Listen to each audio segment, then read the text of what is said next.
And for those who are joining us online, I wonder whether it's worth going straight to... They're on YouTube already. Straight to YouTube, yeah, good. And so welcome back from the little break. We're now moving on from, I suppose, the theoretical to the practical. Having drawn Sarah out of her anchor hold, we're very pleased and privileged to welcome Sara Maitland to be with us. I'm going to read the few words she's written about herself. Sara Maitland is a well-known author of both novels and non-fiction. Her Book of Silence is a contemporary spiritual classic, columnist in The Tablet, and lives as a modern hermit in southwest Scotland. Didn't you? That must be Peter then that's written it on your behalf. But Sarah, we're very pleased to welcome you this morning, and I know it's been a long and, well, I won't say difficult journey, but trying journey maybe, and welcome to be.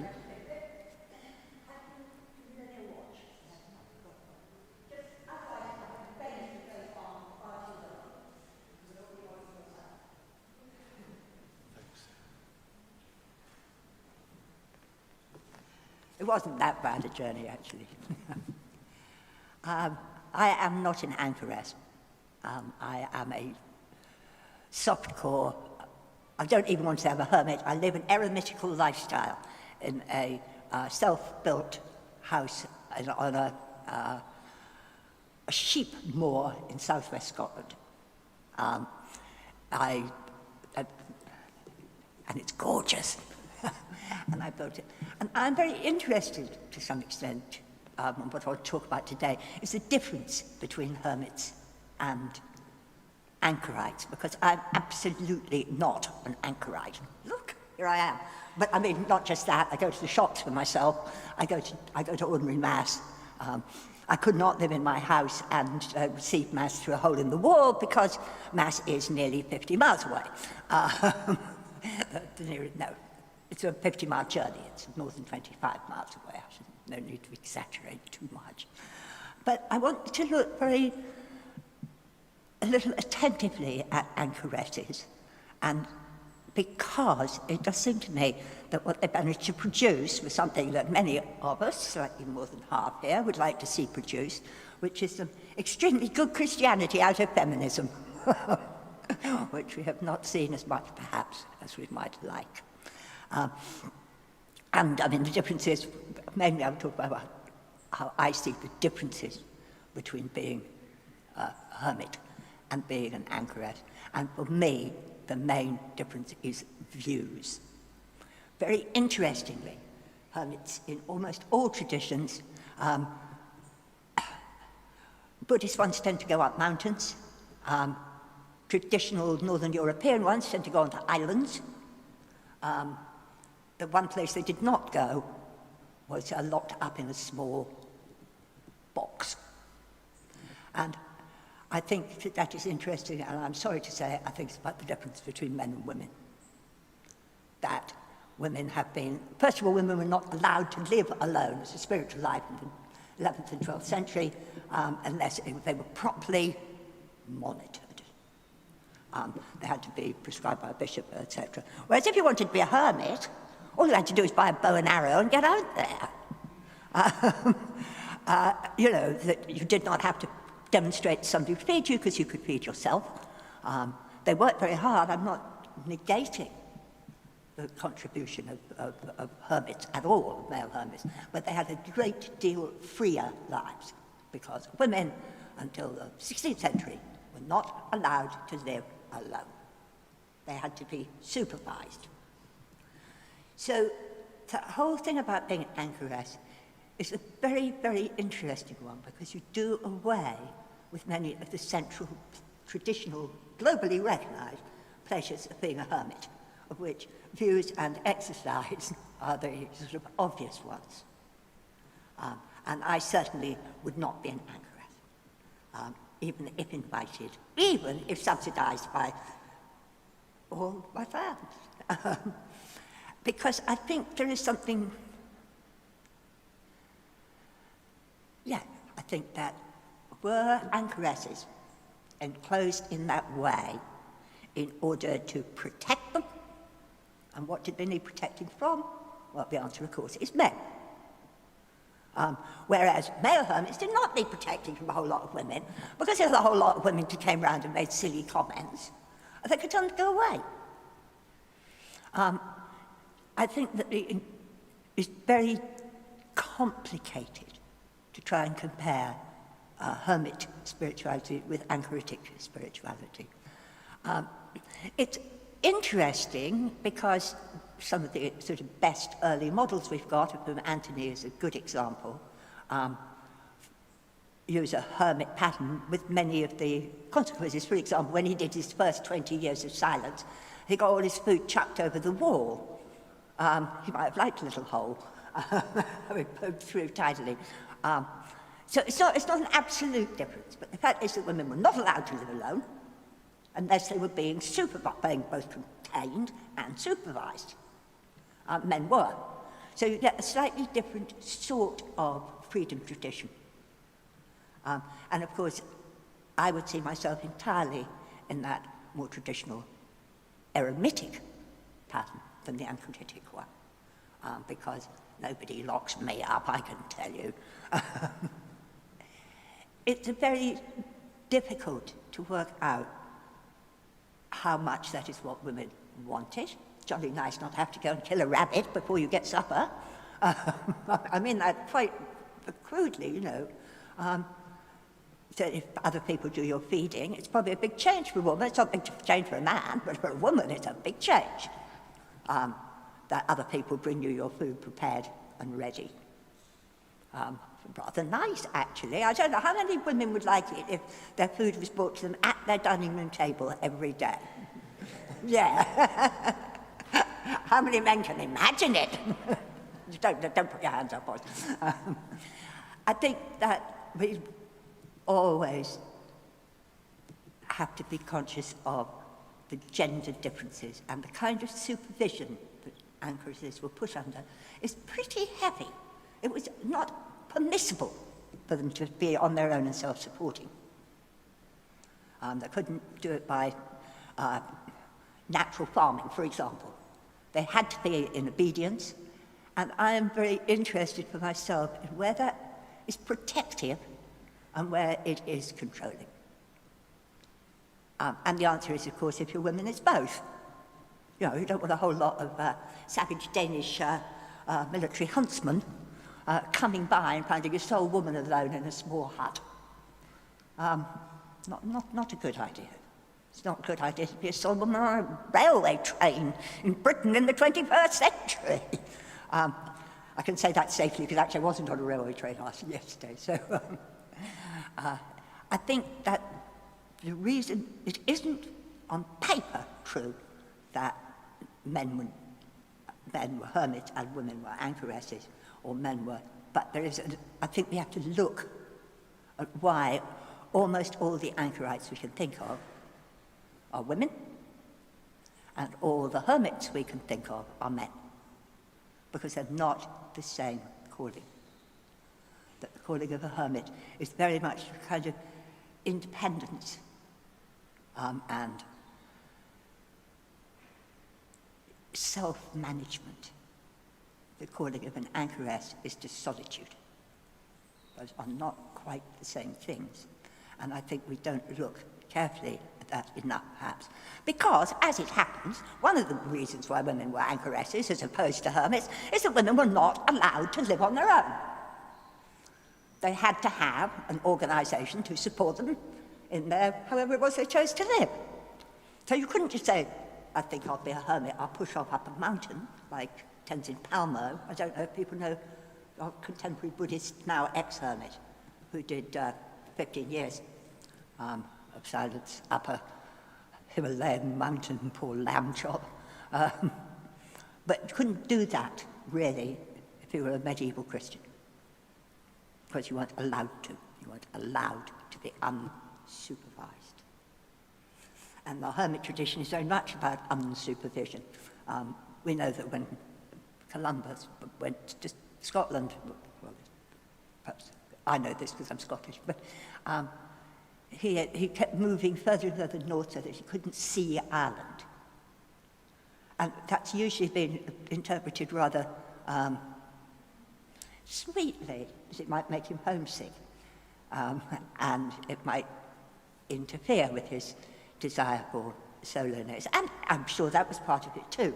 But the idea of what they used to call the green martyrdom, to go where you couldn't see home, which was bad luck for Kintyre, who didn't get to keep him, and jolly lucky for Iona, where he managed to pretend to be the first converter of Scotland. In fact, we had St Ninian in the south 300 years before that, but that's another story. I think that when we look at anchoresses, we're looking first of all at a very limited number of people that we know much about. And it's more limited because they're women, because women weren't writing. So we don't know, I mean, we do have some, and they're wonderful. The young Ruler would be a good example of it, and Julian is an excellent writer. But on the whole, we're very short of that kind of information. What we've got is a whole lot of blokes saying how they behaved. Well, frankly, ladies, would you like your life entirely described by a man to whom your status affects his? And that is, after all, nearly 2,000 years later. So I think there's a kind of inbuilt problem, and it may be that women, once again, who want to live silent lives in parallel with, in communion with, but not controlled by their church, are going to have to look at how they go about it. And I think we must be very careful. I won't say very prayerful, that's acceptable, that we don't let that let us off the hook. That's because I'm a feminist. That I think there really is a problem about how, I mean, for example, we know that there were women in the desert along with the desert fathers. There were desert mothers, we know there were. We know practically nothing about them. There are some stories about them, one of which they're in a group already. Were they hermits? In the way that the men were? Because there aren't many stories about men going about in groups. And yet almost all the stories about women, desert mothers, are in groups. Now, that's never addressed explicitly in the literature, and it is certainly the case that some of the people writing the literature, who tended to be men, had a great admiration for them. They also seem to have been very funny, although being a funny hermit was clearly allowed in the desert in a way that we haven't quite modernised. There's a very nice story about some nun who assisted somebody who was having some trouble with his, I can't remember whether he had a camel or not, but he was having some difficulty, and he said, "I never thought you were a woman," because she had been so efficient. And she said, "If you were a monk, you wouldn't have noticed I was a woman," which I think is a very, very nice old story in lots of ways. I think that basically we're not very good, and for good reasons we're not very good, at letting people run their own lives the way they choose, which is what precisely the freedom that an anchorite carves out. Nobody tells you it's supper time. Nobody tells you, nobody tells you anything actually, because you never speak to them. And a very interesting thing happened actually. At the beginning of the lockdown, the particular area of Scotland that I live in was much praised in Scotland by its extraordinary level of support within communities. And when the first lockdown came, I got a package which included this large red X that I could stick in my window if I needed any help. And I rang up my friend, a woman in the village who'd organised it, and said, "But nobody ever passes my window. My house isn't on a road." And she said, "You don't think we wouldn't notice? Somebody came on their quad bike. The farmers weren't locked down. They were essential employers. every single day, and that's because some people was 12, 15 miles on a quad bike just to ride past my house and see if my red star was out. The local shop ran a food delivery system, and they ran a credit system because a lot of our old people only use cash. And of course they couldn't go to the bank because the nearest bank is nearly 20 miles away. So, all I'm saying is I think that isolated rural communities are still demonstrating that support that the hermit communities grew up with. They did not have to be locked up in cells. There's nothing wrong with being locked up in a cell if you want to be locked up in a cell.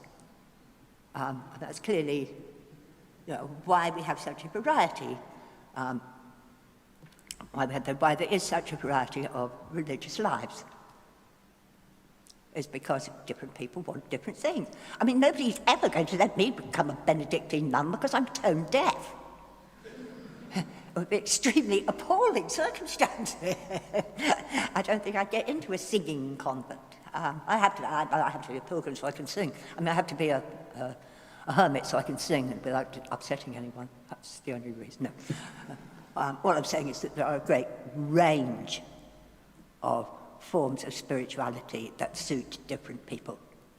And one of the ones I think we're becoming more conscious again now is the solitary vocations.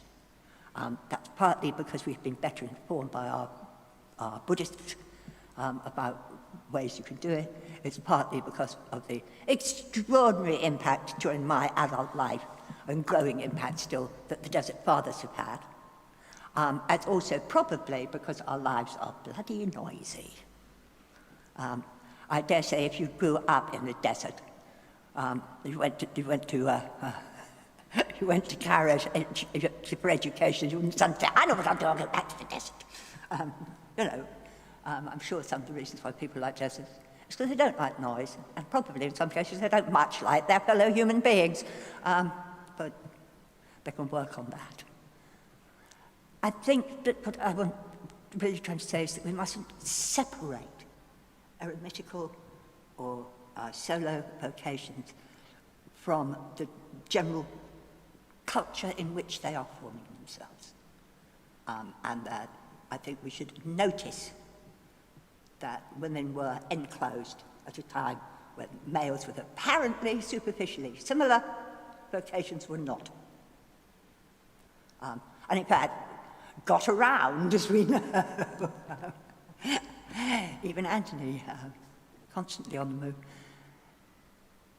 So I think what I want to say is that it must have been a very courageous woman who did it. We should admire that courage. It was extreme. Like, I can tell you that silence, in some ways, is absolutely bliss. If people only have to ring you up at times that you're prepared to answer the phone, you'd be surprised how many cold calls you don't get. I'm lucky because I'm immensely well supported both by my 2 children and also by my childhood family, which is one of the reasons why I went back to South West Scotland. I'm not going to pretend that it wasn't. I'm getting older now, but my 70th birthday, my youngest brother, who's a very remarkable human being, sent me a little letter saying, I refuse to, if you fall over and knock yourself unconscious, I refuse to help on Thursdays. That was my... I mean, I'll have to come off that hill eventually because it puts an increasing burden on other people. But that's a real burden, and when we talk about the anchoritic life, we must talk about the burden that is carried by the people who love the anchoress or the anchorite, as well as the people, because it's not quite the same as Columba going off to Iona. I mean, he didn't go alone, but that small group of people going off to Iona and never ever seeing anyone else again. You can't be an anchorite like that. You've got to have something come. Well, for his first 20 years of complete seclusion, had his food chucked over the walls of this Roman fort that he was living in. So you do need a food chucker of one kind or another. You do, as was very movingly to me talked to, you do need, if you're a woman or a lay person, you do need some way attaching to the church. Priests, of course, under stress, Roman Catholic priests may still do it by themselves. They're not meant to, but they may. Ideally, you get some congregation in. I don't know where Anglican ones stand. Can you celebrate on your own? No. No. What? No, yes. I'm not, Father, I wasn't cross-examining you. And I suspect that many of us would feel that that was probably right, that priests should not really celebrate on their own, but for a community, because it needs a whole community to do it properly. But it did bear very heavily, and I think we have to see that it bore heavily on those people whose particular vocation couldn't be constructed in that way. If women can't be ordained, they can't possibly celebrate for themselves. So they're held within the community, a community of love. It's not necessarily a punishment, but it's something that we don't, I think, always consciously think about. The fact that a lot of these anchoresses were women who would not have allowed to be living alone, whether or not they were anchoresses, who were both protected and restricted. And the kind of holiness that has come out of that is a cheery gift to all of us in our both protected and inhibited lives now. I think that's what I want to say. Thank you.